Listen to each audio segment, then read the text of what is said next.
સંઘ પ્રદેશ દાદરાનગર હવેલી અને દમણ દીવના પ્રશાસક પ્રફુલભાઈ પટેલે 2027ની વસ્તી ગણતરી હેઠળ સ્વગણતરીની પ્રક્રિયામાં ભાગ લઈને અને પોતાની માહિતી દાખલ કરીને એક ઉદાહરણ સ્થાપિત કર્યું. આ પ્રસંગે તેમણે નાગરિકોને અપીલ કરતા જણાવ્યું કે વસ્તી ગણતરી એક મહત્વપૂર્ણ રાષ્ટ્રીય ઉપક્રમ છે જેમાં દરેક નાગરિકની ભાગીદારી આવશ્યક છે.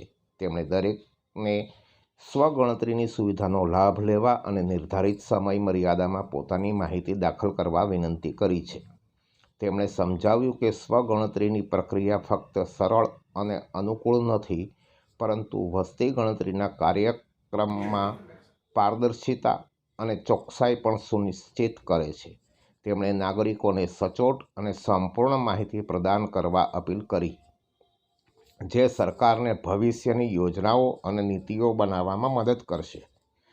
પ્રશાસક દ્વારા સ્વગણતરી કરીને આ અભિયાન શરૂ કરવામાં આવ્યું છે, જે સામાન્ય નાગરિકો માટે પ્રેરણાદાયક પગલું છે. આનાથી વસ્તી ગણતરી વિશે લોકોમાં જાગૃતિ વધશે અને આ મહત્વપૂર્ણ પ્રક્રિયામાં વધુને વધુ લોકોની ભાગીદારી સુનિશ્ચિત થશે.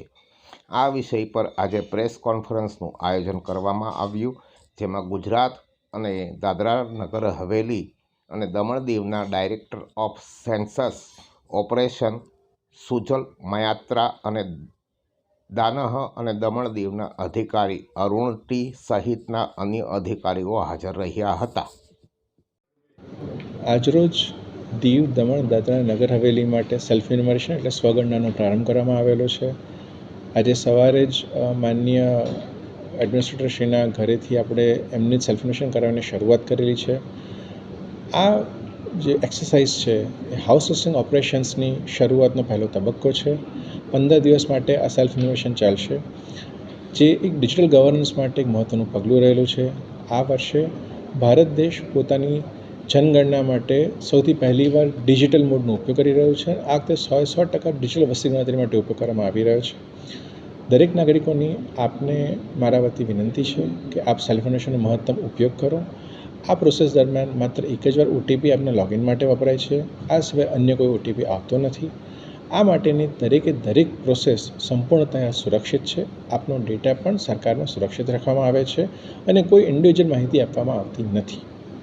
આ 15 દિવસનું ડ્યુરેશન પૂરું થયા બાદ દરેક ઘર દીઠ ગણતરીદારો એટલે કે ઇન્યુમરેટર્સ અને સુપરવાઇઝર્સ બધાના ઘરોની વ્યક્તિગત રીતે મુલાકાત લઈને આ 33 પ્રશ્નોનો જવાબ માટે આપનો સંપર્ક કરશે.